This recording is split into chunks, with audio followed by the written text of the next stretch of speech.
14장입니다.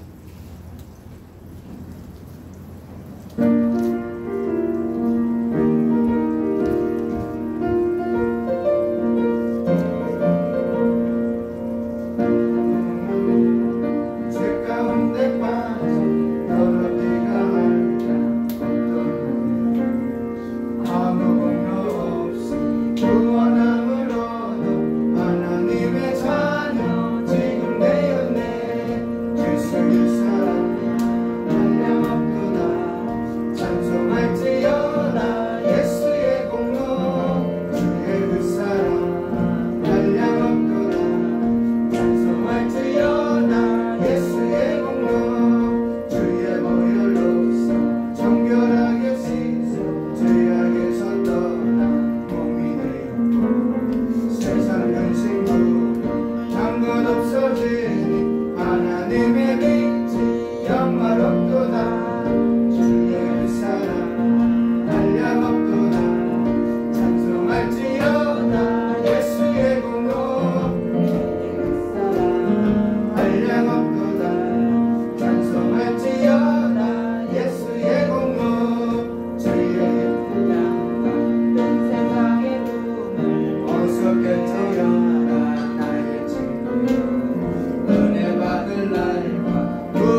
성경에 보면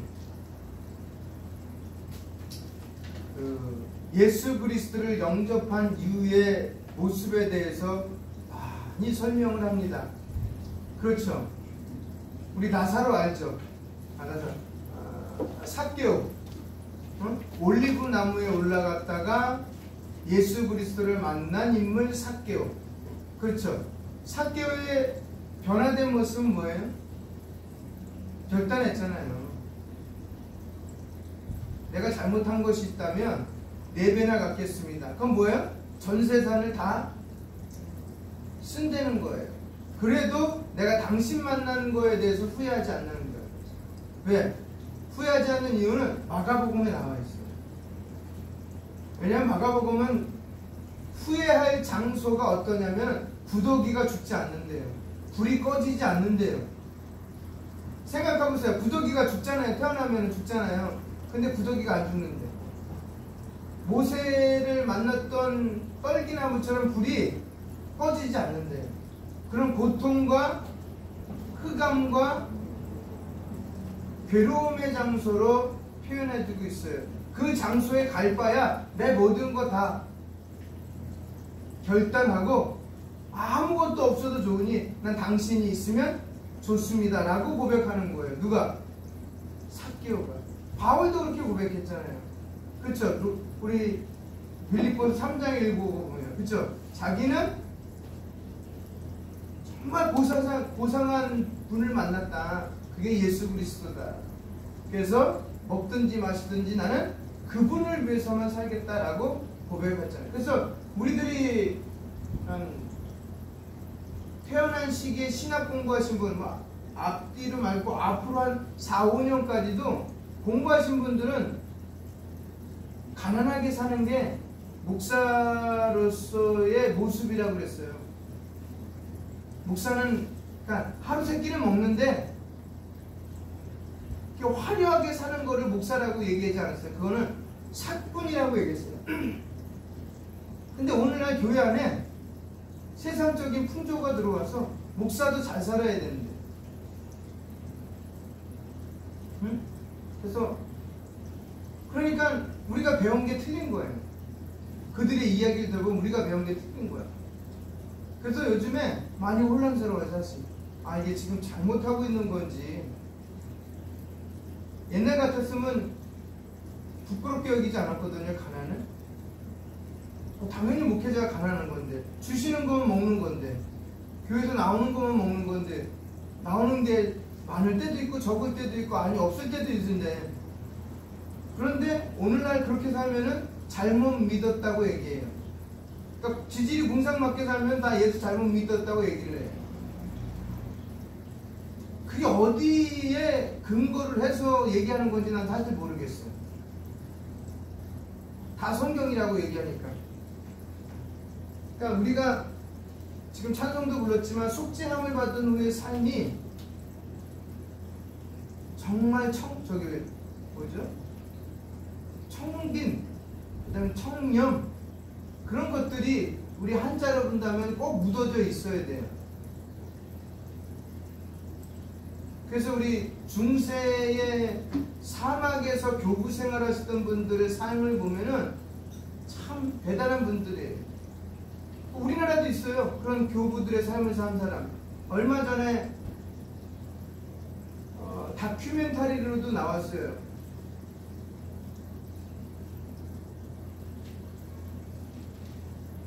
그 할아버지 이름이 갑자기 생각나요. 방금 성대했다. 지하철 안에서 전도하신 분. 최춘선 할아버지. 그분이 안창욱 선생님과도 선후배 사이고, 일본의 우찌무라 관조와도 같이 신학 공부한 사람이고, 외국에 유학까지 갔다 오신 분이에요. 정말 엘리트예요. 그리고 정말 부자였었어요. 김포 땅의 90%는 그 집안 땅에 있었어요. 그런데 그분이 예수님을 알게 됐어요.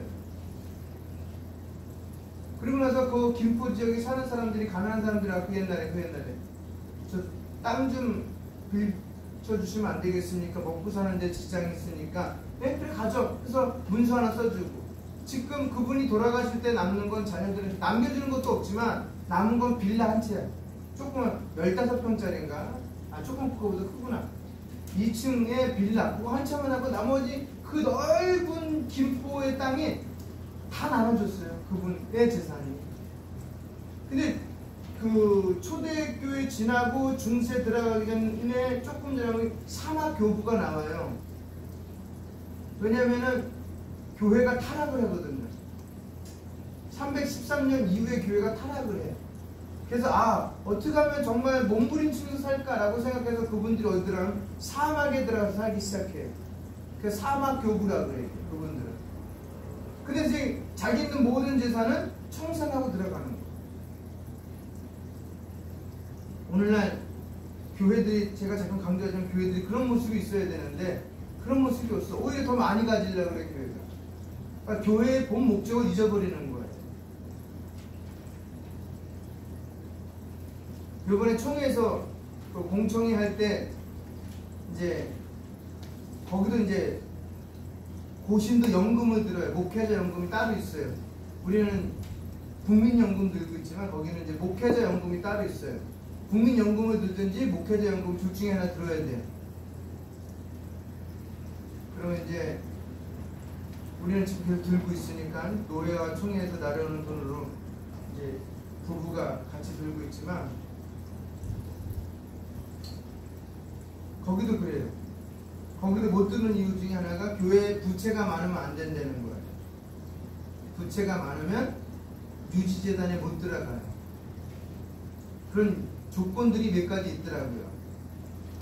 그러니까 교회는 큰데 부채가 너무 많은 거예요. 지금. 우리 옆에 있는 한소만 교회도 부채가 어마어마합니다. 지금 교회가 나와 있어요. 매물로 나와 있는데 누가 손을 못 대는 거예요. 저기가 100평이에요. 100평에 5층이에요. 그러니까 100평에 5층, 500평이에요. 500평. 땅 면적은 건평은 100평, 전체 공유 면적은 500평. 그래서 55억에 나와 있어요.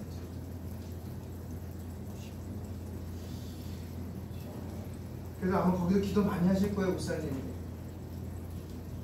한 달에 이자가 지금 그건 매매 가격이고, 우리 같이 뭐 지역에 있는 분들도 기도를 하지만 한 25억인가 그렇게 지부 들여서 교회를 진 거예요. 저희 교회가. 저기 원래 시흥에 그 은행나무골 앞에 있는 에베네셀 교회 자리가 일로 이전 온 거거든요. 그래서 한 달에 이자가 한 2,500인가 3,000이 이자래요. 근데 그런 모습들이 교회가 많은 거예요. 우리 한국교회는 이제. 그러니까 본래 목적을 잊어버린 거예요. 사실 그 돈이면 지역에 있는 교회들 다 살리는 거예요. 그런 교회가 한두 군데 아니니까. 그리고 선교지 나가 있는 분들 다 하고. 근데 못 하잖아. 왜? 다 이자로 나가기 때문에. 본인 교회는 커서 좋겠지만 그 안에 실장 들어가다 보면은 전부 다 그런 모습들이에요. 지금 한국 교회가. 자기 돈으로 교회 짓는 데가 없어. 그래서 우리가 진짜 기도 많이 해야 돼요. 하나님 이거 다시 이런 거 다 깨부시고 다시 회복돼야 돼요. 자기에게 맞는 교회 스타일 이런 거에 사서 예배를 드리고. 그리고 또 하나 지금 우리 교단은 아닌데 개신측이라는 교단이 독립교회라는 데가 있어요. 개신측인데 그 김홍준 목사님이 만드신 거예요. 그분도 이제 신사참에 반대하신 분인데 거기는 교회를 만들 때 성도들이 먼저 예배드리게 해요. 그리고 나서 교회 성립 숫자가 되면 그때 목사님 보내고 그리고 나서 교회를 설립 예배 드려요. 성도들이 먼저 예배 드리는 거예요. 그런 모습들이 아직 남아있는 데가 있어요. 그래서 조금씩 한국교회가 그런 모습으로 변화됐으면 좋겠다라고 지금 기도하고 있어요. 제 하나의 기도 갖고는 하나님이 어떻게 들어줄지 모르겠지만 그런 모습들 하나하나가 변해서 지역 안에서 교회 모습이 새롭게 되고 한국교회가 좀 새롭게 된다면 참 좋겠어요. 뭐 작은 교회 목사가 거시적으로 기도하는 것 같은데 제가 할 수 있는 건 그 부분밖에 없는 거예요.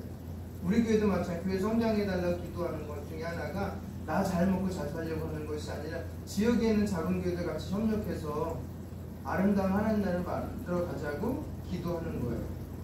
선교사님들이 하는 일이잖아요, 사실요. 그 외국에 나가서 우리는 한국에서 하는 거고. 그래서 우리 지금 선교사를 위한, 나라와 민족을 위한 기도를 같이 할게요. 오늘 월요일부터 주일까지는 먼저 부탄입니다. 부탄은 어디 있는지 아시죠? 응? 부탄은 불교 국가예요. 철저한 불교 국가예요. 같이 읽겠습니다. 부탄, 믿음 때문에 생계를 잃은 성도들이 하나님의 공급하심을 경험하도록. 타지키스탄, 일부 도시에서만 접할 수 있는 말씀들이 새로운 방식으로 전파되도록. 콜롬비아, 레드존 지역의 성경 배포 중인 최전방 사역자들이 발각되지 않도록. 니제르, 이웃 국가에서 온 이슬람주의자들에게 공격당한 성도들을 위해. 인도네시아, 핍박이 심한 지역에서도 성경 배포 사역이 잘 진행되도록. 에리트레아, 중국에서 공산주의를 공부한 에리트레아 대통령이 구원받을 수 있게. 그 다음 주일입니다. 예멘, 서로 교제할 수 없는 기독교인들이 믿음 안에서 성장하며 격려를 받도록. 이거 꼭 주고 갖고 가세요. 아니면 저희 교회 블로그 있어요. 거기 들어와서 보면은 올려져 있어요. 달달이 다 올려요. 주간은 안 올려오는데 전체 달력을 올려놔요. 9월달 달력 올려놓으니까 그거 보고 같이 기도해도 되고, 그 다음에 거기 매일 말씀 묵상이 매일 올라가요. 거기는. 네? 그러니까 거기서 보고 묵상을 하시든지. 그런 거 올려놨으니까 보시고, 다른 것도 올려놨습니다. 참고하시면서. 여기 교회 블로그 돼 있어요. m블로그 네이버.com 만데오라고 돼 있어요. 거기에 그거 치워서 들어가면 교회 블로그예요. 거기서 보면 여러 가지 자료들도 있고. 먼저 다음에 있던 건 이쪽으로 못 옮겼어요. 갑자기 다음 블로그가 사라져서. 거기 교회 역사도 있는데, 우리 교회에서 처음부터 했던 교회 모든 역사 거기 다 있는데 모두에 있는지 모르겠어요. 모두에 있을까? 그거 카페에서도 올려놔야 돼요. 왜냐면 그거 우리 교회 역사거든요. 2009년부터 계속 써있던 역사, 어떤 것이 있었는지. 그래서 우리 이 시간 8월달 중보기도 마지막 주간입니다. 같이 기도하도록 하겠습니다. 기도하겠습니다. 예언이. 네. 할렐루야. 하나님 아버지, 8월달 마지막 주 중보기도 합니다. 각 나라와 선교사들의 기도 제목을 놓고, 그 나라의 성도들의 기도 제목을 놓고 기도합니다. 하나님 아버지, 월요일부터 주일까지 저희들이 기도할 때 하나님 그냥 흘려듣지 마시고, 아버지 그들의 전 환경에서 보내주신 기도 제목이 오니 아버지 응답되는 놀라운 역사가 있게 하여 주시옵소서. 하나님, 부탄, 타지키스탄, 콜롬비아, 니제르, 인도네시아, 에리트레아, 예멘, 이렇게 7개의 나라와 그의 선교사님들과 위급한 상황에 처한 성도들을 위해서, 또한 최전방 사역자들을 위해서 기도하옵나니 아버지 하나님 그들을 긍휼히 여기시고 불쌍히 여기셔서 하나님의 나라와 의를 위해 헌신할 그들의 삶을 아버지 하나님 구석구석 아버지 하나님의 영향력에 미치지 아니한 곳이 없도록 아버지 붙들어 주시옵소서. 부탄 지역은 철저한 불교 국가입니다. 그런데 그 지역에 그 나라의 믿음 때문에 생기를 잃은 성도들이 많습니다. 예수 믿으면 모든 것이 다 끊어집니다. 그런 상황에서 예수 믿는데 그 예수 믿는 성도들이 하나님의 공급하심을 날마다 만나와 배출하기를 이스라엘에게 내려주신 것처럼 부탄의 믿음의 성도들에게도 하나님의 공급하심이 매일 있도록 주님 인도하여 주시옵소서. 타지키스탄을 위해서 기도합니다. 일부 도시에서만 접할 수 있는 하나님의 말씀들이 새로운 방식으로 아버지 새롭게 믿거나 믿지 않는 자들에게 정말 신실한 말씀으로 증거되며 전파될 수 있도록 주님 인도하여 주시고, 콜롬비아라는 나라에 레드존이라는 지역이 있는데 참 불편한 지역이고 꺼리는 지역에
대표 증인으로 살아라. 계속 주일날 말씀드리잖아요. 예? 바톤을 받았으면은 연결을 해줘야죠. 나만이 누리는 것이 아니라 영혼 사랑하는 마음으로 같이 주일날 예배 나올 수 있는 분들이 많아지게 하여 주십시오라고 기도해 주시기 바랍니다. 그 다음에 전도연 공방도 우리 세 박스 기증 받았습니다. 그리고 또 다 쓰면 또 다음을 위해서 기도하도록 하겠습니다. 있는 대로 나눠주세요. 예수님의 사랑을 우리가 그들에게 간접적으로 증거할 수 있도록. 그 다음에 교회 성장과 건축, 그 다음에 성도들의 영육 간의 건강한 신앙생활을 위해서 기도해 주시면 고맙겠습니다. 기도와 물질을 협력하는 것, 선교사님들을 위해서 기도해 주시면 고맙겠습니다. 주중에 성경 읽기, 중보기도, 복음 증거가 생활이 되기 위해서 기도해 주시면 고맙겠습니다. 우리 도서관과 봉사단체 다솜이드가 잘 활성화될 수 있도록 기도 많이 부탁드립니다. 교단 행사가 이제 내일부터 진행됩니다. 10월 달까지 진행돼요. 이번 달은 수련회, 다음 달은 총회, 목연, 10월 달은 노회가 있습니다. 그래서 올해 1년 행정적인 일들은 다 끝납니다. 그리고 11, 12가 됩니다. 그 다음에 이제 지역에 원어 공부하는 목사님들 이제 이번 달부터 시작할 겁니다. 우리를 가리키고 지도하는 이윤봉 목사님이 지금 그리스 로마 성지순례 가 계세요. 아마 내일인가 내일 모레쯤이면 이스탄불 터키로 넘어가서 7개 교회를 방문하신 다음에 금주 아마 금요일 아니면 토요일 날 돌아오실 거예요. 그러니까 그때까지 건강하게 잘 돌아올 수 있게 해달라고 기도 부탁드리겠습니다. 우리 다 같이 기도하겠습니다. 하나님 아버지 감사합니다. 교회와 지역사회와 민족을 위해서 기도합니다. 하나님 은파라는 예배 공동체를 만들어 주셨습니다.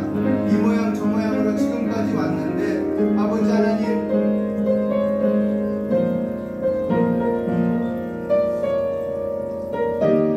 목사의 잘못, 판단 용서하여 주시고 다시금 용서가 회복되어서 사랑으로 하나 되어 다시금 예배드리며 회복되어지는 교회가 되게 하시고 아버지 전도되어지는 교회가 되게 하시고 성장하는 교회가 되게 해주셔서 이 지역이 새로운 아파트들이 들어오고 아버지 구건물들이 지금 무너지고 있습니다. 새로움을 맞이할 수 있는 준비된 교회가 될 수 있도록 주님 붙들어 주시고 인도하여 주셨고 또한 우리가 기도와 물질을 협력하는 곳이 있습니다. 대만, 미얀마, 필리핀, 아버지 하나님 캄보디아, 인도, 아버지 하나님 니카라과 아버지 있습니다. 또한 아버지 단체로서 학교, 신학교, 단체로서 지역에 있는 교회연합회, 그 다음에 단체로서 작은 도서관 연합회, 아버지 등등 있습니다. 하나님 이 모든 단체들 기도할 때마다 선교사님들 기도할 때마다 하나님 능력으로 함께 해주시고 물질로 함께 해주실 줄 믿습니다. 아버지 주중 성경 읽기, 중보기도, 복음 증거가 정말 우리 성도들에게 생활이 되게 하여 주시고 또한 작은 도서관과 봉사단체 다섯이들로 활성화될 수 있도록 물건, 일건, 영권들을 마음껏 붙여주셔서 정말 하나님의 뜻을 그 단체를 통해서 교회를 통해서 성도들을 통해서 아버지 이루어지는 놀라운 역사가 있게 하여 주시고 또 교단 행사가 아버지 8월 말일부터 이제 시작됩니다. 8월 달에는 교육제 수련회, 9월 달에는 총회와 목연, 10월 달에는 각 노회들마다 노회가 있습니다. 하나님 아버지 정말 놀라운 역사가 있는 순장이라는 총회가 되게 하여 주셔서 정말 작지만 단단하게 하나님의 일을 열심히 하는 그래서 하나님께 칭찬받을 만한 총회가 될 수 있도록 주님 붙들어 주시옵고 아버지 하나님 수요 원어 성경 공부 모임을 이제 조만간 시작하려고 합니다. 준비하는 과정에 있는 우리 이용모 목사님 붙들어 주시고 성지순례 과정들이 있습니다. 아버지 붙들어 주시고 예동표 목사님이 아버지 하나님 많이 아프고 사모님도 아픕니다. 기억하여 주시고 아버지 하나님이시여 지역에 있는 교회들이 정말 건강하게 잘 성장할 수 있도록 주님 붙들어 주시옵고 특별히 우리 은파라는 예배 공동체 안에 성도들의 모든 기도 제목들이 주 안에서 평안하게 응답받는 놀라운 역사가 있게 해주시옵소서.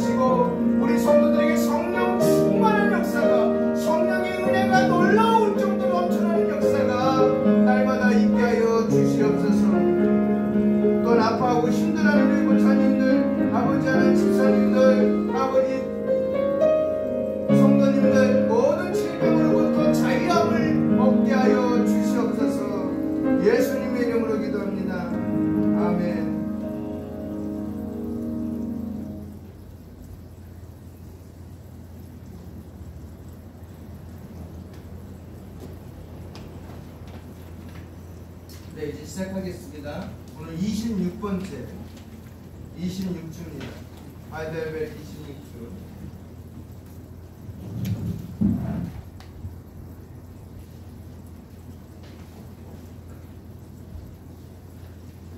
세례에 대해서 같이 보도록 하겠습니다.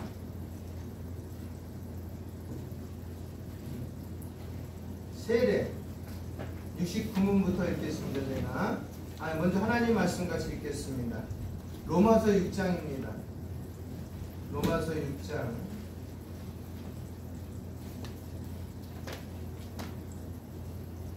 3절로 5절까지 말씀입니다.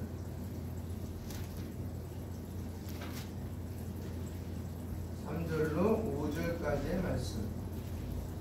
로마서 6장 3절로 5절까지의 말씀.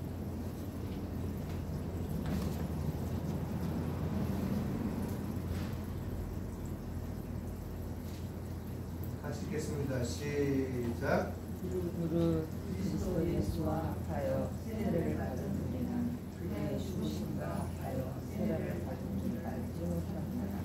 그러므로 우리가 그의 죽으심과 합하여 세례를 받으며 그와 함께 장사하여 하나니 이는 아버지의 영광으로 말미암아 그리스도를 죽은 자 가운데서 살리심을 같이 우리로 또한 그의 생명 가운데서 하나님께 영하시나이다. 만일 우리가 그의 죽으심과 같은 장으로 변화한 자가 되었으면 또한 그의 부활한 변화한 되리라. 아멘. 69문부터 71문까지 먼저 제가 우리 문답을 하도록 하겠습니다. 69문입니다. 그리스도께서 십자가 위에서 이루신 단번의 제사가 당신에게 유익됨을 거룩한 세례에서 어떻게 깨닫고 확신합니까? 그리스도께서 그리스도인 씻음의 죄를 정하셔서 우리 입에 더러움을 씻어내듯이 그리스도의 피와 영이 나의 영혼에 더욱 즉 나의 모든 죄악을 깨끗이 씻어주시겠다는 약속하십니다. 그리스도의 피와 성신으로 씻겨진다는 것은 무엇을 뜻합니까?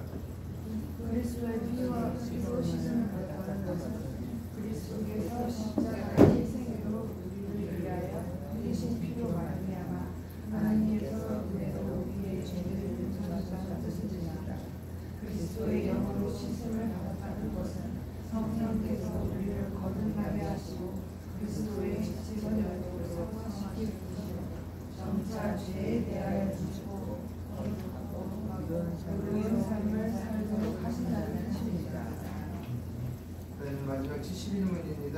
세례의 물로 씻은 것처럼 확실히 그리스도께서 자신의 피와 그리스도의 영으로 즉 성령으로 우리를 씻으신다는 약속은 어디에서 하셨습니까? 그리스도께서 세례를 제정하실 때 그러므로 너희는 가서 모든 족속으로 제자를 삼아 아버지와 아들과 성령의 이름으로 세례를 주라고 하셨고 믿고 세례를 받는 사람은 구원을 얻을 것이요 믿지 않는 사람은 정죄를 받으리라고 말씀하셨습니다. 이 약속은 세례가 중생의 씻음과 죄의 씻음이라고 내용을 통해 약속되어 있습니다. 아멘. 세례는요, 성도가 교회에 입교할 때 행하는 가장 기본적이면서도 중요한 성례입니다. 교회는 교회법에 따라 세례를 받지 않는 사람을 성도 혹은 교회 구성원으로 인정하지 않습니다. 그렇죠. 그냥 성도라고 부르지 않아요. 그냥 교회 다니는 사람. 여러분 이제 25주에서 설명한 바와 같이 세례를 받지 않았다는 것이 꼭 구원을 받지 못했다는 뜻은 아니에요. 그럼에도 교회는 그리스도께서 하신 명령에 따라서 예수님을 믿는 모든 사람에게 세례를 베풀며 세례를 받은 사람들은 교회의 지체요 형제로 받아들이게 됩니다. 그렇다면 세례에 어떤 의미가 있는지 교회의 중요한 관문이 되는 것일까를 한번 살펴보도록 하겠습니다. 교리문답 69문과 70문에 따르면 세례는 크게 두 가지로 나눠집니다. 따라하겠습니다. 물로 몸을 씻은 것처럼 죄를 씻는 것입니다. 세례의 의미가 이거예요. 물로 몸을 씻는 것처럼 죄를 씻는 거예요. 사도행전 2장 38절에 보면 베드로는 유대인들을 향하여 세례를 받고 제사함을 받으라고 말합니다. 그렇죠? 이것이 세례가 곧 제사함의 표라는 것을 알려주는 것입니다. 세례의 1차적인 의미는 마치 더러운 몸을 물로 씻듯이 그리스도의 죽으심으로 인하여 우리의 모든 죄가 씻겼음을 의미하는 것입니다. 그리스도의 십자가의 죽으심은 그래서 우리의 죄 문제를 해결하시기 위한 것입니다. 세례를 받음으로 성도는 자신의 모든 죄가 사함을 받고 하나님 앞에서 의롭게 되었음을 확신하게 되는 것입니다. 우리의 구원이 1차적으로 이 죄의 문제가 해결되어야 합니다. 왜냐하면 죄인은 하나님께 갈 수 없기 때문입니다. 그렇죠? 왜 못 가요? 네? 하나님께 갈 수 없어요. 왜 못 가요?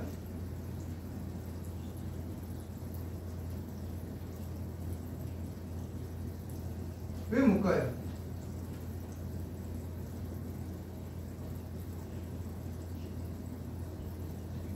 왜 못 갑니까? 그분은 흠이 없기 때문에 그래요. 거룩하기 때문에 흠이 있고 죄 많은 우리 이 몸을 가지고는 그 앞에 가서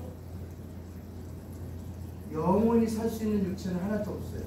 그래서 우리 창세기 3장에 보면 아담이 창세기 2장 3장에 죄를 범한 이후에 하나님 앞에 갔어요? 못 갔어요? 못 갔어요. 그것이 죄의 속성이에요. 죄의 속성은 하나님과 나 사이를 늘 벌어지게 합니다. 근데 이 벌어짐은 죄를 지어서 벌어진 것이 아니라 죄를 갖고 태어났기 때문에 벌어진 상태에서 하나님과 마주대하는 거예요. 근데 그 마주대한 상태가 어떻게 해요? 예수님께서 십자가로 다리를 놓아주셔서 우리가 그걸 건너갈 뿐이에요. 건너올 수 있도록 그분이 기회를 주신 거예요. 그리고 또 이 땅에 있는 모든 사람들은 저를 포함한 모든 사람 태어남과 동시에 뭐예요? 하나님과 나 사이에는 죄로 인하여 넓은 개울 같은 것이 있는 거예요. 어느 누구도 없이 다 있다는 거예요. 그거를 깨닫지 못할 뿐이지. 깨닫는 거는 언제 깨달아요? 내가 예수 그리스도를 영접한 후에 깨닫고 보게 되는 거예요.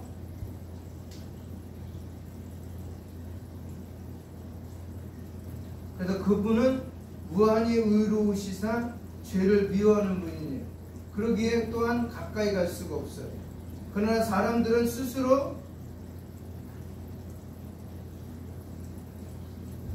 죄의 문제를 해결하지 못합니다. 해결할 수가 없지.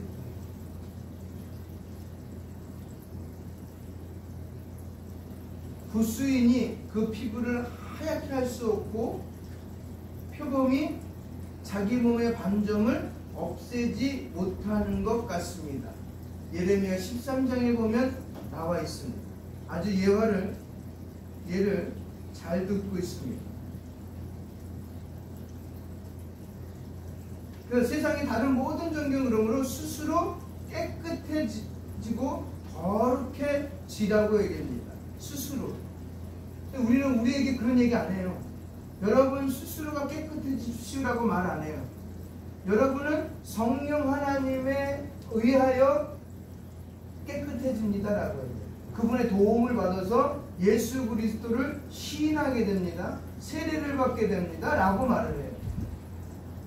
우리는 우리 스스로가, 근데 불교가 대표적인 종교예요. 불교는 스스로가 뭐가 되기 때문에? 부처가 되기 때문에. 그러니까 부처라는 게 원래 이름은 석가 이름은 시탈타르잖아요. 석가라는 이름은 부처가 아니에요. 석가도 부처가 된 거예요. 그럼 우리들도 부처가 될 수 있다는 거예요. 깨달으면은. 석가가 깨달은 것처럼 나도 깨달으면 부처가 되는 거예요. 이해 가시겠죠? 근데 우리는 우리가 깨달았다고 예수가 되는 게 아니에요. 우리는 예수가 될 수가 없어요. 왜? 우린 죄가 너무 많기 때문에. 스스로를 정화할 수 있는 능력이 없어요. 우리가 모든 별을이나 오울들이 정화조에 모이잖아요. 그쵸? 그 정화조에 모인 곳, 그 정화조, 야, 내가 오늘은 스스로 좀 깨끗하게 만들어 볼까 하고 나서 정화조 스스로가 정화될까요? 안 돼요. 누군가의 힘에 의해서 옮겨지는 거예요. 그 더러운 것들이. 누군가에 의해서. 그랬을 때 정화조가 깨끗해지는 거예요. 그것처럼 이 땅에 있는 모든 인류는 자기 스스로를 자기가 정화시킬 수가 없어요.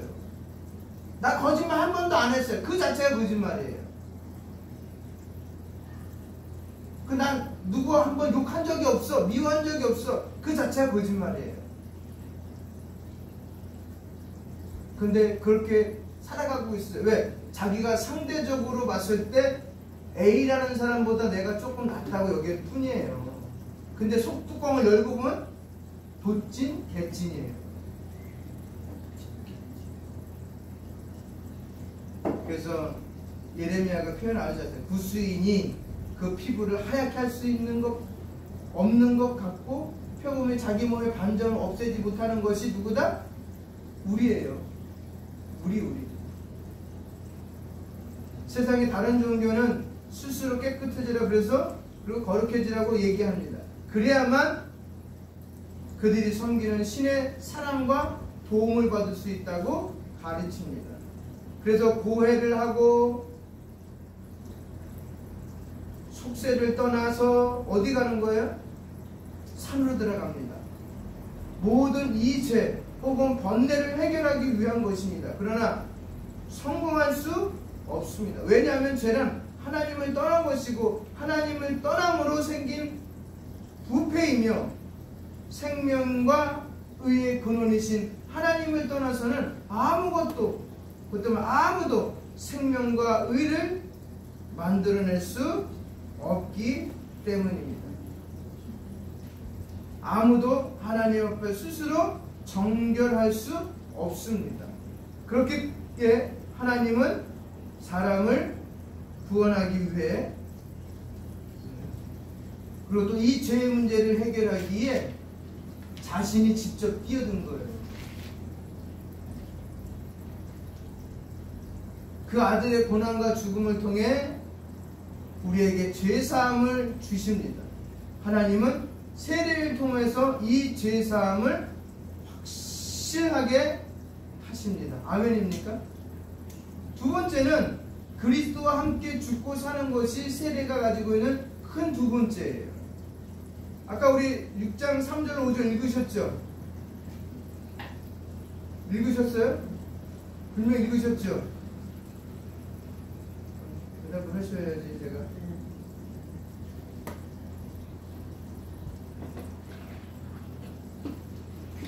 여기에서 세례에 대한 또 하나의 중요한 구원의 의미를 보여줍니다. 세례는 예수를 믿는 성도가 예수와 연합하겠다는 표예요.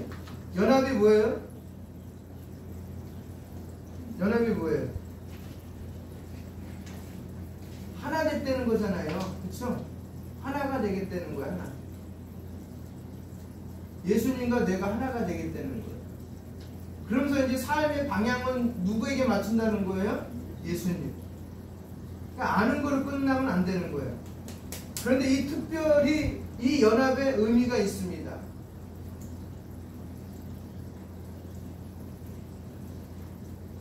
바로 그리스도와 연합하여 그분의 죽으심과 그 다음에 다시 사심에 참여하는 것입니다.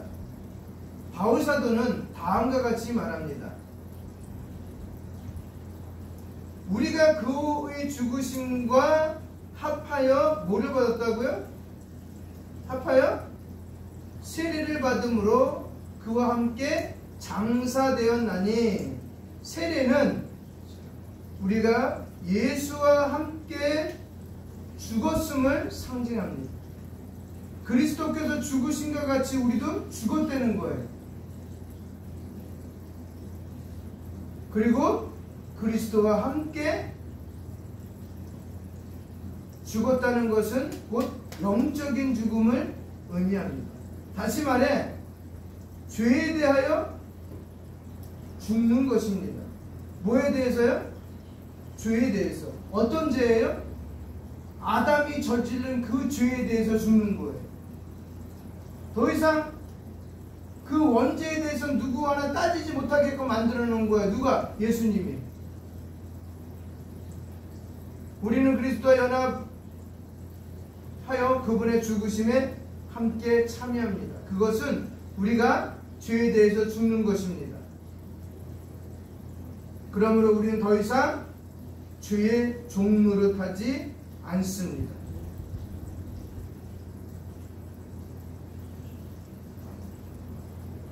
우리가 받은 세례는 우리 자신의 죄의 권세에서 놓였으며 더 이상 죄와 아무런 관련이 없는 것을 의미합니다. 여기서 말하는 죄는 뭐라고요? 원죄예요. 더 이상 나를 하나님과의 관계에 끊어뜨리는, 박살내는 그런 죄를 의미하는 게 아니에요.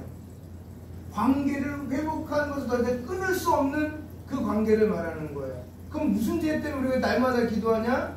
우리 생활 속에서 일어나는 모든, 먹고 마시고 죽을 때까지 일어나는 현장 속에서 일어나는 모든 죄로 인하여 기도하는 거예요.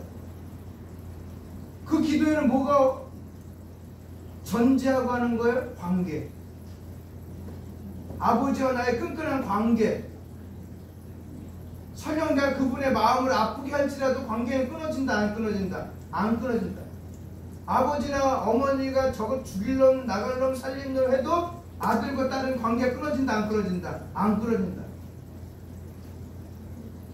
우리 옆에 있는 전혀 관계가 없는 아들과 딸과 비슷한 사람이어서 어머니, 아버니 하면서 극진히 모셔도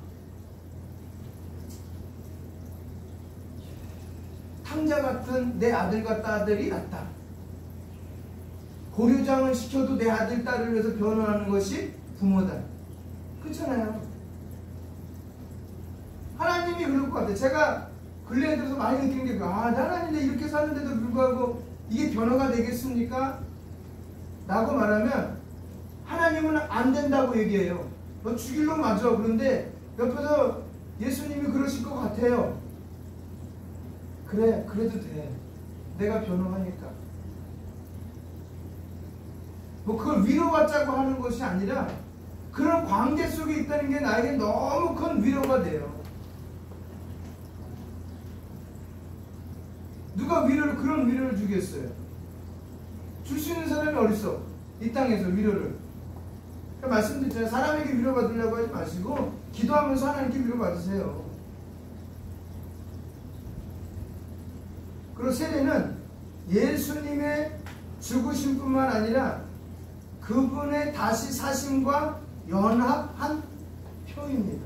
죽었었는데 죽음으로 끝나는 것이 아니라 세례는 다시 산다고 말합니다. 그분이 죽으신 후에 하나님의 능력으로 다시 사신 것처럼 그분과 연합한 성도들은 죄에 대하여 죽고 다시 삽니다. 그렇다면 다시 산다는 것이 뭘 의미할까요? 어떤 의미일까요? 예? 어떤 의미예요? 하나님께 대하여 살았다는 거예요. 하나님께 대하여. 여태껏 죽었다는 것만, 관계가 단절됐다는 게, 끊어져 더 이상 보이지 않았다는 거예요. 길이. 근데 그 길을 예수님 때문에 연결시켜 놨다는 거예요. 그러면서 그 연결시킨 통로를 통하여 살아계신 하나님을 날마다 뵐 수 있다는 거예요. 그 길을 누가 열어주신 거라고요? 예수님. 이 땅에 그 어떤 이름도 그 길을 열어줄 만한 이름이 이 땅에 있다 없다? 없다고 얘기하셨잖아요. 제가 설교 이걸 2번 설교했잖아요. 사도행전 4장 12절 갖고. 그리고 바울 사도는 하나님에 대해 살았다는 의미를 더 자세하게 설명합니다. 다시 산자같이 하나님께 드리며 너희 지체를 의의 병기로 하나님께 드리라고 얘기합니다. 하나님께 대하여 살았다는 것은 그가 하나님의 소유가 되어 자신의 죄된 소욕을 따르지 않고 그분의 뜻을 따른다는 것을 의미합니다. 그리스도 안에서 다시 살았다는 의미입니다. 아멘입니까? 아주 중요한 거예요. 바울이 말한 거예요. 뭐야? 자신의 죄된 소욕을 이제 더 이상 따르지 않겠다. 갈라디아에도 나왔잖아요. 내가 정과 욕을 어디에 박았다고요? 십자가에 못 박았다. 그쵸? 그래서 골로새서 말씀에 그를 뭐라 그런다고요? 갈라디아서 말씀에 그를 새로운 피조물이 되었다 라고 얘기하는 거예요. 그래서 에베소서 말씀에 그걸보다 막힌다무 하신 그분 때문에 내가 한 지체가 되었다. 관계가 회복되었다 라고 얘기합니다. 끊어진 것이. 우리가 그런 사람들이에요. 그래서 얼마나 기뻐요. 그래서 세례는 그 성도가 예수와 연합되는 것을 의미하는데 특별히 예수님의 죽으심과 다시 사심에 대하여 참여한다는 의미입니다. 성도는 예수님의 죽으심과 다시 사심에 참여하여 영적인 은혜를 받습니다. 바로 죄에 대하여 죽고 하나님께 대하여 사는 은혜입니다. 더 이상 죄의 권세 아래 사로잡힌 자가 아니면 이제 그를 주장하는 것은 하나님의 은혜와 뜻입니다. 믿어주십니까? 예? 죄에서 놓여나 하나님의 은혜 아래에 있다는 것을 구원이라고 합니다. 세례는 이 구원을 상징하는 것입니다.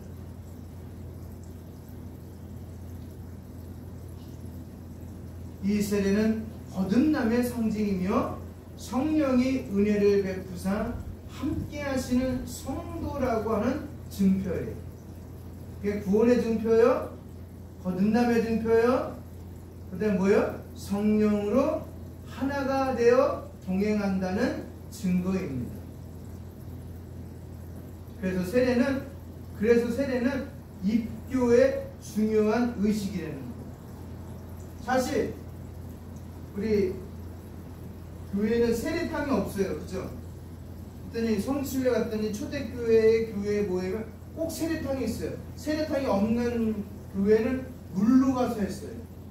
내가 좀 깊은 데 가서 세례를 베풀었어요. 모든 성도들과 함께 잔치를 했다는 거예요. 근데 우리 장로교회는 약식이 되어서는 하나의 행사를 치는데 그 세례식이 있는 날은 전부 다 잔치, 온갖 꽃다발 준비하고 음식 준비하고 하면서 그 사람을 환영하는 거예요. 죽었잖아요. 여태까지 죽었던 너는 이제 살았다는 거 누구 안에서요? 예수님 안에 살았다는 걸 보여주는 거예요. 그래서 거기 가면 동그래, 초대교회 같은 게 동그래.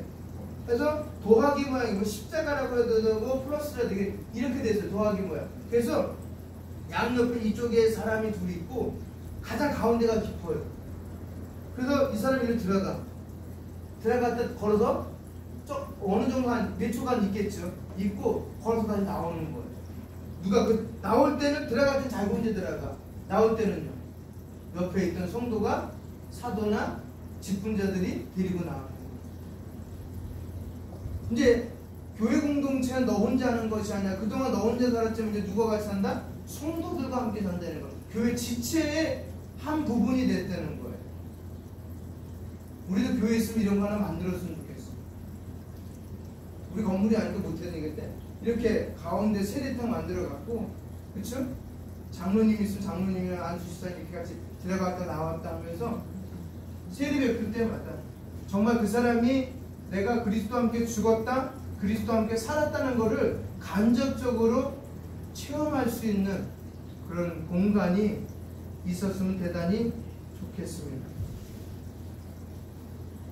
그래서 중요하다는 거예요. 이 세례식의 입교식으로서 중요하다는 거예요. 그러니까 믿는 사람이든지 불신자이든지 예배당의 문은 그래서 항상 열려 있어야 됩니다.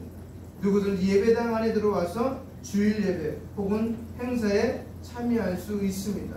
교회는요, 예배당 안에 들어와 함께 하는 사람들이 누구든지 즐거운 마음으로 환영해 줘야 됩니다. 우리끼리 색을 나누면 안 돼요. 들어왔다는 게 중요한 거예요. 자기가 들어오지 않은 거예요. 이거는 성령 하나님이 들어오게 하신 거예요. 왜냐하면 비록 믿지 않는 사람이라고 할지라도 그가 어떤 이유로든 예배당에 왔을 때는 보이지 아니하시는 하나님의 초청이 있었다는 사실을 잊지 마시기 바랍니다. 그러나 정식으로 그리스도의 몸된 교회의 구성원이 되는 것은 신앙의 교육을 받고 세례를 받음으로 시작됩니다. 이해 가시겠죠?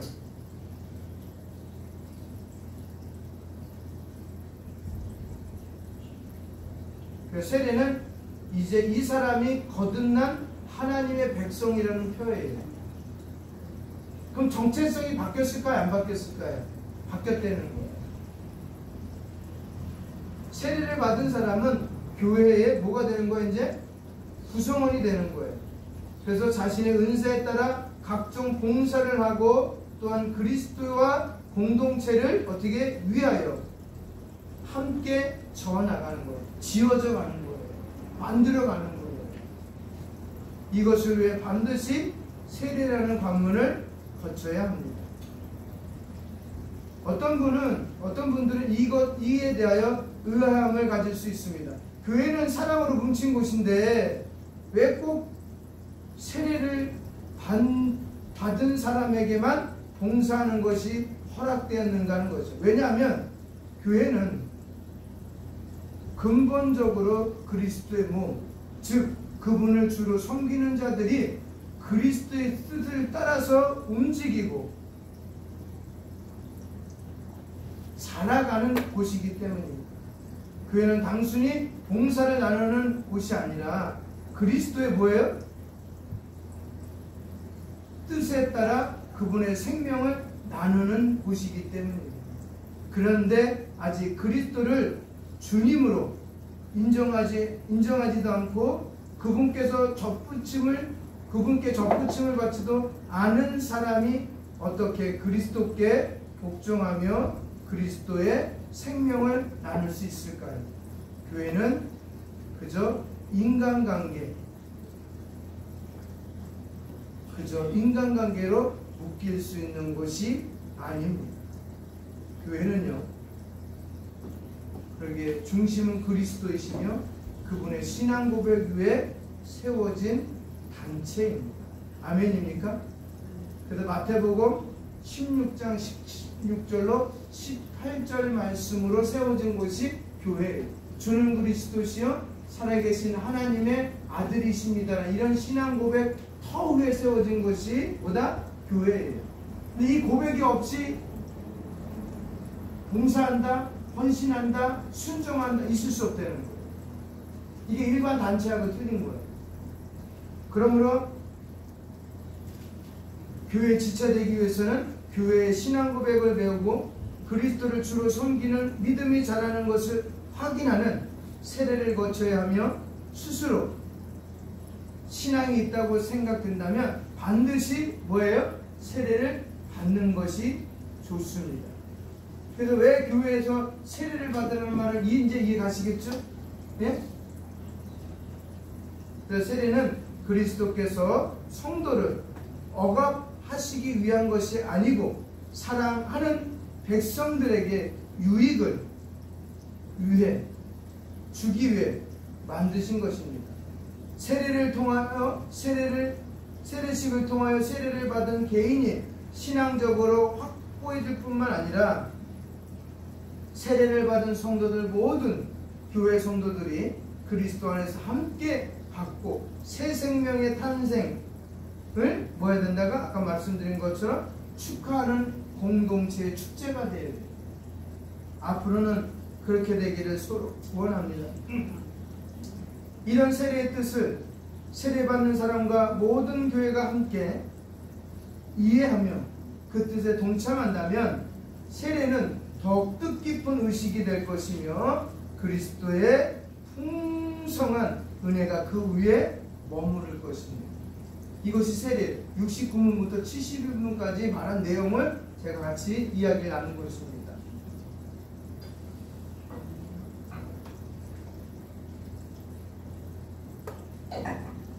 그래서 사도행전 2장 38절 세례를 받고 제사함을 받으라고 말합니다. 이 말씀을 통해서 알 수 있는 세례의 첫 번째 의미가 뭐예요? 세례는 제사함의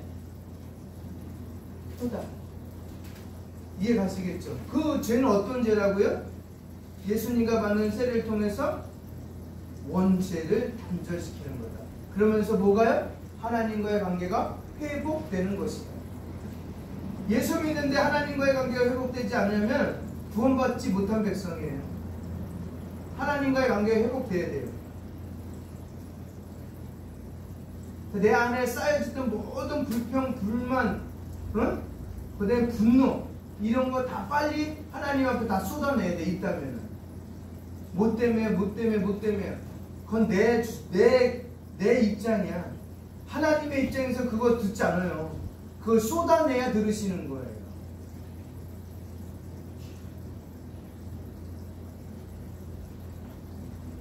그리고 그리스도와 함께 죽고 산다는 게 뭐라고 그랬어요? 네? 뭐라고 그랬어요? 회복됐잖아요. 관계가 회복됐잖아요. 관계가 회복된 자로서의 삶을 의미하는 거예요. 이제 어떻게 살아야 될지. 그럼 내 중심이에요? 하나님 중심이에요? 그러니까 계속 강조할 거예요. 그러니까 알레돈, 그 다음에 큐리온, 아니면 하기온. 하나님은 뭐야? 신실한 성도가 되는 거예요. 하나님은 그 누구만이 갖고 있는 거라고요? 그리스도인들이만 갖고 있는 정체성. 그러니까 교회 안에 들어온 사람들은 왜 세례 베풀지, 교회 바깥에 있는 사람들 지나가면서 너 세례 받아야 되라고 이야기하지 않아요. 세례는 아무나에게 주는 게 아니에요. 받고 싶다고 해서 주는 것도 아니에요. 분명한 뭐가 있어요? 신앙 고백이 있어야 돼요. 내가 그리스도와 함께 죽고 내가 그리스도와 함께 산다는 그 확신과 신앙 고백 터 위에 주는 거예요. 그래서 이제는 세례받은 우리는 거듭난 하나님의 백성으로 살아야 됩니다. 이게 나 중심이 아니라 그럼 어디 중심으로 살아야 돼요? 교회 중심. 가정의 교회가 완성돼야 교회가 완성이 되는 거예요. 모임의 교회가. 가정이 하나가 안 되면 교회 공동체 하나가 될 수가 없어요. 그걸 명심하면서 우리 오늘 배운 내용 기억하면서 한 주간도 주님 안에서 믿는 자, 거듭난 자로서의 삶을 오전과 오후를 통해서 나눠준 말씀을 기억하면서 생활하시면 고맙겠습니다. 기도하겠습니다. 감사합니다. 하나님, 오늘 세례를 같이 나누었습니다. 하나님, 내가 죽고 그리스도와 함께 사는 겁니다. 그러니까 그리스도와 함께 죽고 그리스도와 함께 사는 것이 세례라는 것을 알게 됐습니다. 다시 한번 여태까지 우리가 단절됐는데도 불구하고 깨닫지 못하고 사는 것을 이제 알았습니다. 하나님, 단절되고 회복해 주신 그리스도와 연합한 그 모습대로 이 땅에서 아버지 많은 죽어가는 영혼들을 살리며 교회를 살리며 맡겨지며 삶을 잘 완수하여 하나님께 칭찬받는 우리들 삶 되게 하여 주시옵소서. 예수님의 이름으로 기도합니다. 아멘.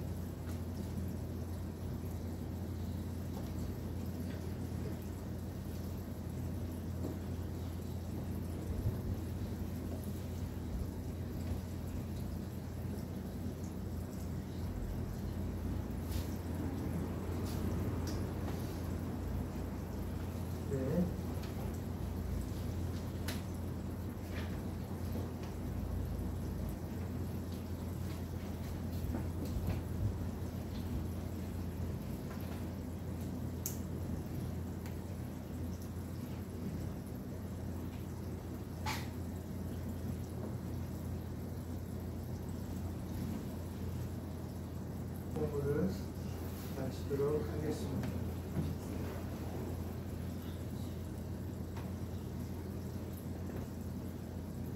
하늘에 계신 우리 아버지, 아버지의 이름을 거룩하게 하시며 아버지의 나라가 오게 하시며 아버지의 뜻이 하늘에서와 같이 땅에서도 이루어지게 오늘 우리에게 이루어야 양식을 주시고 우리가 우리에게 잘못한 사람을 용서해 준 것 같이 우리 죄를 용서하여 주시고 다만 악에서 구하소서. 나라와 권능과 영광이 아버지께 영원히 있사옵나이다.